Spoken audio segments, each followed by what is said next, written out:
We followed Mr. Tushman into a small room across from Mrs. Garcia's desk. He was talking as he closed the door to his office and sat down behind his big desk, though I wasn't really paying much attention to what he was saying. I was looking around at all the things on his desk. Cool stuff, like a globe that floated in the air and a Rubik's type cube made with little mirrors. I liked his office a lot. I liked that there were all these neat little drawings and paintings by students on the walls, framed like they were important.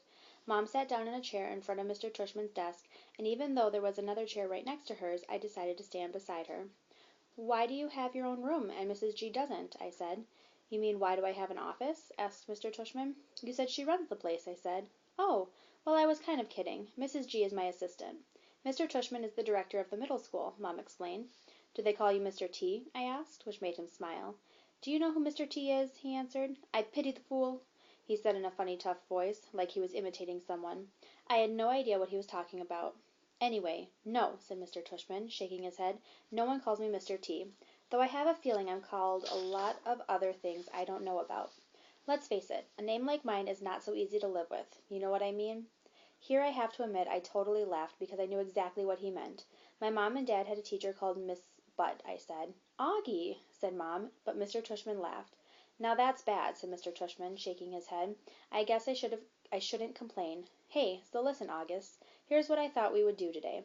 "Is that a pumpkin?" I said, pointing to a framed painting behind Mr. Tushman's desk. "Augie, sweetie, don't interrupt," said Mom. "You like it?" said Mr. Tushman, turning around and looking at the painting. "I do too, and I thought it was a pumpkin too, until the student who gave it to me explained that it is actually not a pumpkin. It is, are you ready for this? A portrait of me! Now, August, I ask you, do I really look that much like a pumpkin?" "No," I answered, though I was thinking yes. Something about the way his cheeks puffed out when he smiled made him look like a jack-o'-lantern. Just as I thought that, it occurred to me how funny that was. Cheeks, Mr. Tushman. And I started laughing a little. I shook my head and covered my mouth with my hand. Mr. Tushman smiled like he could read my mind. I was about to say something else, but then all of a sudden I heard other voices outside the office. Kids' voices. I'm not exaggerating when I say this, but my heart literally started beating like I just run the longest race in the world. The laughter I had inside just poured out of me. The thing is, when I was little, I never minded meeting new kids because all the kids I met were really little, too. What's cool about really little kids is that they don't say stuff to try to hurt your feelings, even though sometimes they do say stuff that hurts your feelings, but they don't actually know what they're saying. Big kids, though, they know what they're saying, and that is definitely not fun for me. One of the reasons I grew my hair long last year was that I like how my bangs cover my eyes. It helps me block out the things I don't want to see. Mrs. Garcia knocked on the door and poked her head inside. "They're here, Mr. Tushman," she said. "Who's here?" I said.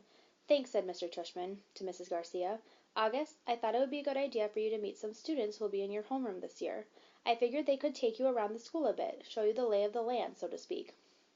"I don't want to meet anyone," I said to Mom. Mr. Tushman was suddenly right in front of me, his hands on my shoulders. He leaned down and said very softly in my ear, "It'll be okay, August. These are nice kids, I promise." "You're going to be okay, Augie," Mom whispered with all her might.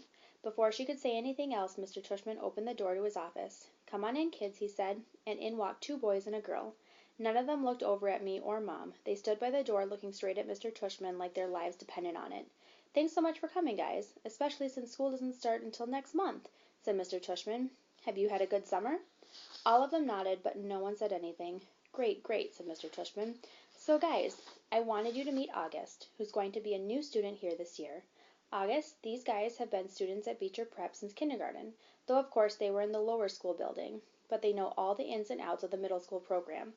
And since you're all in the same homeroom, I thought it would be nice if you got to know each other a little before school started. Okay? So, kids, this is August. August, this is Jack Will." Jack Will looked at me and put out his hand. When I shook it, he kind of half smiled and said, "Hey," and looked down really fast. "This is Julian," said Mr. Tushman. "Hey," said Julian, and did the exact same thing as Jack Will. Took my hand, forced a smile, looked down fast. "And Charlotte," said Mr. Tushman. Charlotte had the blondest hair I've ever seen. She didn't shake my hand, but gave me a quick little wave and smiled. "Hi, August. Nice to meet you," she said. "Hi," I said, looking down.